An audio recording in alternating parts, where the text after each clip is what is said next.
बिस्मिल्लाहिर्रहमानिर्रहीम। अस्सलाम वालेकुम नाज़रीन। सिंध बिल्डिंग कंट्रोल अथॉरिटी की नाअहली के बायस कराची में गैर कानूनी बगैर नक्शा पास किए बिल्डिंग्स बनाना मामूल बन चुका है।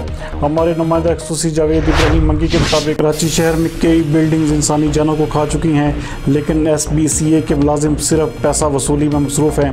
कुरंगी का इलाका है अल्लाह वाला टाउन, जिसकी एक बिल्डिंग के 2 फ्लोर की तामीरात का अमल जारी है। बिल्डिंग के पिलर्स और बुनियाद एक साइड से धंस चुकी है, जबकि इसी बिल्डिंग के ऊपर बकाया फ्लोर्स की तामीरात का काम धड़ल्ले से जारी है।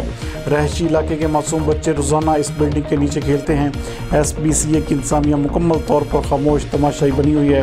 नाकस बिल्डिंग से अगर कोई भी जानी नुकसान हुआ तो उसका जिम्मेदार कौन होगा? पहले इलाका ने वज़ीर आला सिंध, IG सिंध, सूबाई वज़ीर नासिर हुसैन शाह और बिल्डिंग कंट्रोल अथॉरिटी से अपील की है कि खुदारा इस मामले का नोटिस दिया जाए ताकि इलाका मकीन इस परेशानी से निजात हासिल कर सकें।